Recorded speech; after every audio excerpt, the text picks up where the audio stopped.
This is podcast. Well, I suppose it is a podcast. I'm a wolf. Because they've got pads on there. Never mind. This is podcast 43 of Werewolf, the podcast. And I'm currently on part 2 of the Werewolf and the Hitchhiker story. Please go and listen to episode 42 before this one. It'll help you understand what's going on a little bit. Well, I had picked her up and started down the road with her. I had been mentally chatting with my posit. She obviously felt uncomfortable in the silence that had been my moment of communication with my posit, so I quickly tried to engage her in frivolous nonsense. You can control the heat of the seat just here if that helps you dry out a little. Your jeans are wet through and you must be very itchy and cold. I actually felt a little creepy saying that, as it had seemed I was paying her body too much attention. How can I feel creepy? I'd never feel creepy. I rushed on slightly uncomfortably and slightly too obviously. You can also control the temperature of your side of the car using these controls here. I pointed out the fake switches and dials on the funky touchscreen controller. I've never been in a car like this before. I've never seen a car like this. It's like a spaceship. She laughed in wonder. It was a very innocent sound that made the hairs on the back of my neck rise. I touched the screen secretly and set her chair's massage features on, and it set it to the lower back massage. She giggled and wiggled in her seat, moving her hips back and forth in a very arousing manner. I almost crashed as I lost my concentration on the road. Gathering myself, I just focused on what was happening. It was so entertaining. She continued to smile, wiggle and giggle in the moving seat. She now played with the massage settings of the chair, in which she moaned and laughed some more. Many people would have paid exorbitant amounts of cash to watch this over the internet. I caught myself enjoying her enjoyment. I was genuinely laughing and smiling at her pleasure as she explored each of the crazy settings. Whilst fiddling with the controls, she must have accidentally added the heated seat into the mix. She suddenly stopped moving and went very quiet, and with a little look of shock on her face, looked at mine. Oh, please don't think I'm rude. It's just, I feel like I might have peed myself. I'm all wet and warm. She innocently stated. For fuck's sake, sent my exasperated posit from the back scene. Are we in a 1950s farce here or what? I ignored him and laughed and smiled in the enjoyment of her silliness. She was fun. I was having fun with a human. Posit lifted his head and looked at her and then turned and looked at me. Fuck's sake, Will, kill it now, please.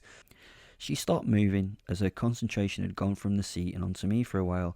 She was biting her bottom lip in a far too sexy manner for such a young girl. I could sense her thinking about questions that she wanted to ask. She just did not know how to start the conversation. In her discomfort, she slid her hands up and down the leather-covered armrests on either side of her seat. This non-sexual stroking, strangely, was one of the most erotic things I had ever experienced, and I had been part of and seen some of the most outrageous sexual experiences that you could not imagine. Well, you probably could. Most of them were in Berlin. Anyway, looking down at her own feet, then raising her eyes to the car's rearview mirror, she locked her vision into mine, and she hardened the resolve and spoke. My name's Sally O'Neill, she said, offering her hand to me. I looked at the offered hand, not realising that she actually wanted me to shake it. I was a little confused at first. Oh! I took her hand, which was small and soft with skin like silk. I could have easily crushed it, so small and delicate. My name is Fen Werewolf. I shook her arm gently. Call me Fen, I told her. Fen. Yeah, I like that. I'll call you Fen. I let go of her hand and returned in silence to look at the snowbound road. She sat and stared at me for a long time. I could almost sense the questions forming in her brain as she sat and contemplated and answered most of the questions herself. Saying nothing more, she suddenly started to rub her legs and squirm in her seat, but this time not in a fun way. The damp and cold must have given her an uncomfy situation in the leg and crotch areas. I could sense her discomfort, and I realised that her cold, wet flesh must be now reheating and becoming very itchy. I quickly pulled over to the side of the road in a lay-by. She noticed, and her muscles solidified in her body. I could feel the fear build inside her. I could only imagine what she thought I had on my mind. I got out of the car without saying a word and returned with a blanket, a spare pair of sweatpants and a pair of boxer shorts. I also brought her a t-shirt and an oversized snuggly hoodie. Why don't you change into these? We can dry your things in the back as we drive. You should be ready to go by Perth. I passed her the blanket and then the clothes onto her lap. She just sat there for a while, looking at the pile of clothes and then at me. It was as though she was making some kind of huge decision about what she was going to do. I made this decision a little easier by asking her a question. Would you rather I stayed outside the car while you changed? I asked. She looked at me with her mouth open in a sweet little oh, an unexpected oh, as though my question was a bit too, well, nice. She obviously was not used to choosing what to do, but was told what to do. I waited for a response in the snowfall. It gathered on my hair and back and started to gather in the footwell of the car. She shook her head, smiled, and patted the driver's seat as if asking for me to get back into the car and sit with her as she got dressed. I don't think that she was used to being treated like an adult. Cool, I said as I sat back in the car. I will get us back on the road again if that's alright. Only get changed if that is what you want to do, but you must be uncomfy there, and to be honest, my leather could do without your wet little arse marking it, I laughed. She giggled in response and dived under the huge blanket where I could hear unzipping and rummaging take place as I indicated again and took myself out into the limited traffic on the road. After a good 10 minutes of the rummaging from the blanket-covered seat, the cover fell to her lap and she looked up at me. Her face was full of gratitude as she sat swamped in my hoodie. She looked so cute, I could have just eaten her right there, and I don't mean in the werewolf sense of the word. I had no idea what the fuck was happening. I was having pleasant feelings for this human. Thanks for being so kind. Others on the road have been... Well, one man, he tried to, I had to bite his fingers to get him to stop, and I managed to run away. It was horrendous. She muttered as her eyes fell to her lap. Well, to be honest, Sally, you really should not be out in this weather on these roads by yourself. I mean, how old are you, Sally? 21. She paused. Her body language developed a defensive decorum. The answer was a little too prepared and a little too quick to be genuine. I smiled as I looked at the road ahead. Fen, why are you smiling? She asked, a slight tone of hurt in her voice. Well, to be honest, it's nothing to do with me, but if you're 21, well, then I'm a werewolf, I said. She giggled at this in a very un-21-like way. It sounded much younger mirth. Why a werewolf? Well, it is as unlikely as you being 21, I replied. If I correctly guess your age, would you be honest enough to tell me? I asked. Don't tell me any lies now. She looked at me a little worried, then nodded and smiled, turning her attention once more to the heating controllers on the touchscreen. I agree to that, she said in an overacted, deep, manly voice. Well, I said, taking a deep inhalation of her scent, I think... She's 17, butted in the bored thoughts of my posit. She's fucking 17 years old. Jesus, I can smell her age, he said. I looked at him and his general pretense of disdain and indifference and how it had been broken by the need to know the answer. I reckon... Sally, was it? She nodded. That you are 17 years of age. I reckon that you were born in the autumn, maybe October, the end of October, maybe. There was a long silence as she looked out of the side window. I could sense that she was getting nervous about how I would react when I found out. Her body language became more defensive as she hugged herself, hiding her hands in the long sleeves of the larger-than-large hoodie. I am 17, October 27th. Please don't phone the police or my family. I can't go back. It was... Her voice faltered and her eyes, which were so beautiful, became wet with tears of sadness. She sat hugging herself for some time while I drove and while I thought about my next move. Sally, I can sense that you've had a really tough time of it. I've no intention of telling the police or your family. In fact, I've decided that I will drive you to Manchester myself. How does that sound?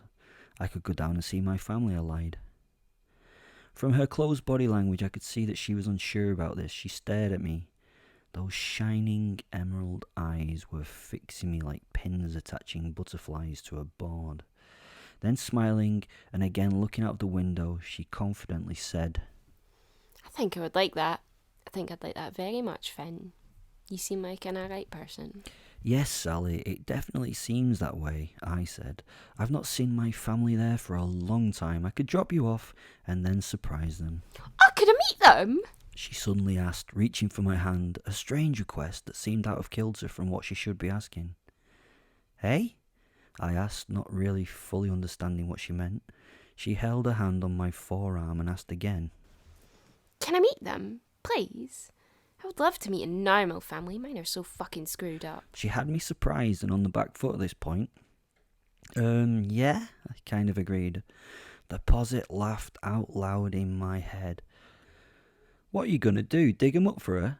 Have you forgotten the fact that you murdered them in a fit of teenage rage? Ah, yes. Sweet memories. Well, pause. We will deal with that issue in the future. I want to see where this little adventure is going to go, I told him. I could sense his confusion and displeasure at this. Fuck's sake, Will, let's just eat her, please. No need for foreplay with food, he sent me back. She looked questionably at me. Why'd you just laugh then? Just my family are a little bit difficult to engage with, but I will take you where they currently stay if you like. I nodded. This was going to be weird. She smiled at me and then returned her gaze to the windscreen wipers as they battled against the oncoming waves of flakes. We both now had become lost in our own thoughts as we travelled. It was a pleasant feeling having her there. It didn't feel strange or strained. It was nice. We sat in silence, but neither thought we had to talk to each other or interact. After some unknown length of time, Sally turned to me. Do you have a phone charger for an old iPhone? She asked. No, I'm afraid I don't. You can use my phone if it's important. No, no one cares. Probably no one's even noticed I've gone yet. She mumbled under her breath. Posit laughed. This is just too perfect. Will, something is going to go so very wrong. Believe me, it's going to be a Will fuck-up story, I promise. Just kill it, please. You're starting to like it, for fuck's sake. It's a human. Remember, rag and all that. Remember how we hate humans and shit? So, what does a man who drives a car like this do for work? She asked, over the top of a ranting posit. I decided to tell her the truth. I'm retired. Used to be a hitman and a spy. Now I'm an artist, philosopher and general man of leisure. Oh, and I have a lot more money than is good for any one person. She listened and stared at me for a while as though sizing me up for the truth. Alright, I believe you, even though that sounds pretty arrogant. She eventually said. She turned her head away and said, Don't know if I like arrogant, to be honest. Oh, is that it? No more questions? I smiled using my best smile. She replied in a very childish manner. So why are you hitchhiking in the middle of winter by yourself? I asked. Do you not have any concept of personal safety? You get into the car with a handsome stranger whom you've no idea about. I mean, I could be a rapist or a killer. No, you're not. Or maybe both. Nah. She said, chewing the sleeve of my hoodie. I can just tell. Well, if you are, you're not going to hurt me. I can see it in your eyes. You're too interested in seeing what's going on here. You might be those things, but not with me. She smiled and, looking back at the dashboard, got back to playing with her chair's massage function. I was dumbstruck. I had no answer to this because she was, in fact, right. I had been weighed and tested by this little beastie and found wanting. I sat in thought as the posit now rolled around in fits of laughter in the back of the car. Outdone by a little girl. She's great. Let's keep her. You got any music? She butted into my thoughts. I do, yes. What do you want to hear? I replied. Got any baby metal? She asked. Nope, never heard of them, but they sound dire. I tell you what, this is your opportunity to get a musical education, you lucky young thing. This is Led Zeppelin. This is where we start our journey. Oh, and not with the obvious stairway to heaven, but with Black Dog. My song. You only like it for the fucking name, sent my posit, but he was soon lost in the music himself. He has excellent taste in music, just like me. I let the very superior stereo do its thing and let the Land Rover rock out to the tune. I air drummed and sang along with no concern for what the girl might have thought of me. I was having a lot of fun with this human, and it did not involve hurting her. Weird. Sally at first held still with a look of disgust. She gave me the thumbs down and pointed at the stereo, then laughed and joined me in my stupidity, using her phone as a pretend mic. Then it ended, and she looked at me. I give it 5 stars. She said. I nodded in agreement. Out of 27. She added. What kind of fucked up scale is that? I asked. That's the Sally scale. It used to be 1 out of 10, then the Beebs. Yeah, embarrassing. Well, he got a 10, so I had to extend my scale to 20. Then Miley Cyrus broke the barrier, so I had to go up to 25. Then K-pop happened, things got a little crazy. Keep adding stars when necessary. Seriously, Black Dog only scores a 5? I laughingly asked. Okay, She said, raising her hands in pacification. I've rethought, and I'll give it 4. She sat smiling, her chin on her hand, and she winked. I then took her through my favourite songs, and we had a lot of banter as she spent her time ripping musical legends apart one after another. It was so much fun and so unexpected to be fun. I did not get angry at her jibes. I joined in and laughed at the silliness. This little childish dainty was making me enjoy her in a way that I would not normally have expected. Eventually she paused Hendrix and sat in a pretend huff.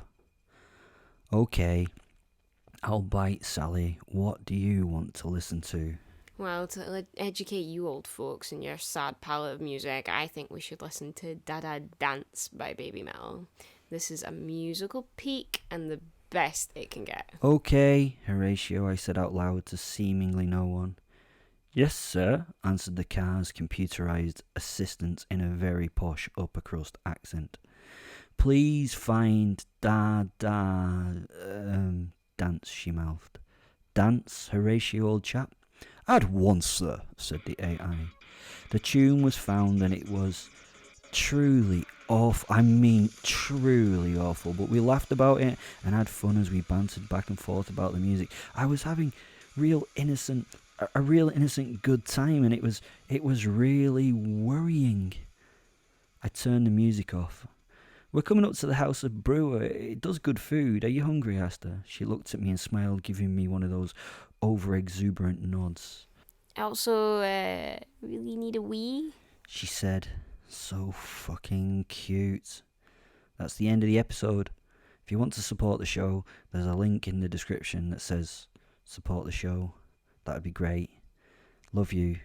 Bye.